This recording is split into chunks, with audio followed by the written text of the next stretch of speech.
ongoing Undas 2025 preparations, as Salvador Jason, head of corporate affairs and government relations at PITX, will be sharing more details live via phone patch. Good evening and welcome to PTV News Tonight, sir. Good evening, Ms. Chams. Thank you for having me. Sir, let's get right down to it.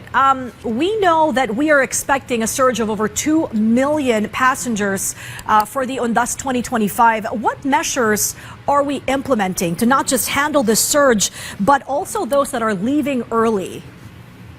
Yes, during peak seasons like this, there's only three things that we are on the lookout for. That's what we call the three S's. No? S for safety, S for security, and S for supply. When you talk about safety, that deals with roadworthiness of our public utility vehicles, which includes the condition of the drivers. They should be able to be in tip-top condition to be able to ferry their passengers safely and comfortably to their end destinations. And when you talk about security, that's security on the ground here at the terminal. Because, you know, when there's a lot of people, there's a tendency for some conniving passengers to, you know, take advantage of this. That's why we have beefed up our own security, and not only that, we have asked the Philippine National Police and other law enforcement agencies to be present on the ground so as not only to act as deterrent but also act as passenger assistance. And then last but not the least is the supply. Because we need to make sure that because of the influx of passengers, we need to make sure that we have enough vehicles to take them to their destinations. That's why as early as the beginning of October, we have already coordinated with the DOTR, our stakeholders, to ensure that we have enough supply during this season. Sir, roughly how many buses are we talking about here to ensure that we don't have any bus shortages? Well, on a regular day, we normally get around 2,000 buses. But during peak times, that could go high as 3,000. So we've already requested the DOTR and LTFRB to issue special permits for additional buses. What's nice is that during the peak days, especially on October 30 and the 31st, LTFRB will have boots on the ground at PITX to be readily available to issue more special permits in case they are needed. Okay, sir, are there special counters or areas set up for people traveling to specific destinations just to help manage the flow of people? Yes.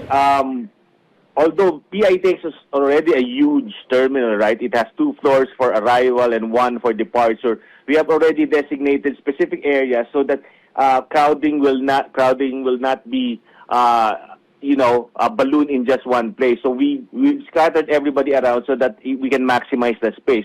Aside from that, there are designated spaces for help desk coming from the government, the Red Cross, and other medical personnel to ensure that if anything happens, then there will be ample assistance.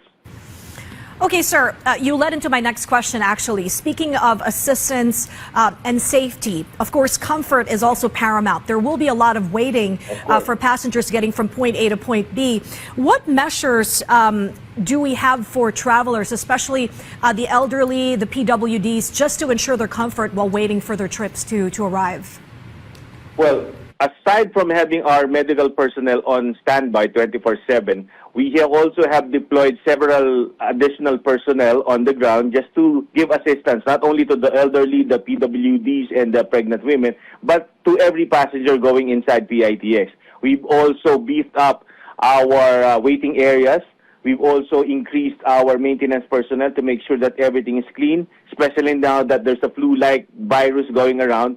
So all of these are in place just to ensure that everything goes smoothly during the Undas holidays. Okay, I know you mentioned earlier that safety is really important, and you have created security protocols. What other security protocols have been strengthened just to make sure that the travelers are safe during the peak travel period? Well, for one, aside from beefing up our own security, we have canines going around just to make sure that all the baggages are safe, no unnecessary contrabands are taken inside. And then we have put up additional scanners, X-ray machines to ensure that, we won't be able to sneak in some unauthorized items. Aside from this, as I mentioned earlier, there are a lot of uniformed personnel that will be going around. The PNP is there, the Philippine Coast Guard is there, SAIC of the DOTR is there, LTO and LTFRB. All of these people are working hand in hand to ensure safety and, of course, the security. Sir, Jason, how exactly is the PITX coordinating with the different agencies, so the DOTR, the LTO, and the LTFRB, just to make sure that everything is smooth and orderly? Well, from the get-go, we work well with government. PITX is a result of a public-private partnership.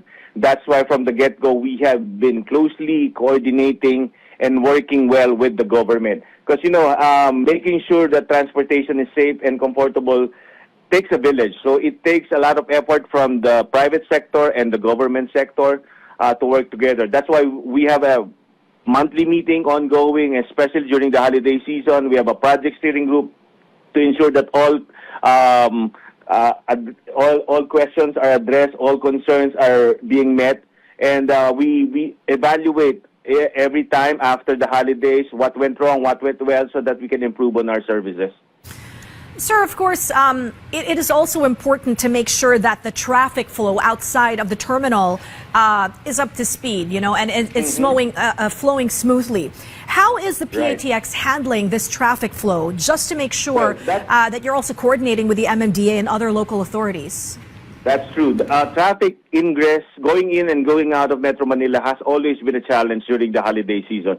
That's why in recent times we have always been coordinating not only with the MMDA but also with the toll regulators, the toll booth operators, and of course the LGUs in the peripheral, so that they can help us ease out traffic to ensure that buses and motorists can go out smoothly and come back, so that there won't be any delays in the travels of our countrymen.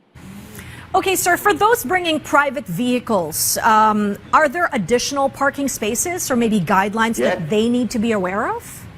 Well, we have prepared for that. In fact, we do encourage people to park and ride at PITX, not only for those people who are traveling via bus, but also to those who are traveling via the NAIA, because we are just a stone's throw away from NAIA.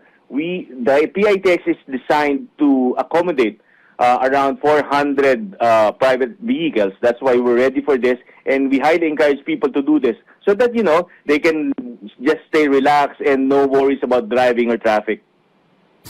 Okay, sir, last question. What advice do you have for the PITX travelers, just to make sure their trip is more convenient and stress-free during the upcoming Undas season?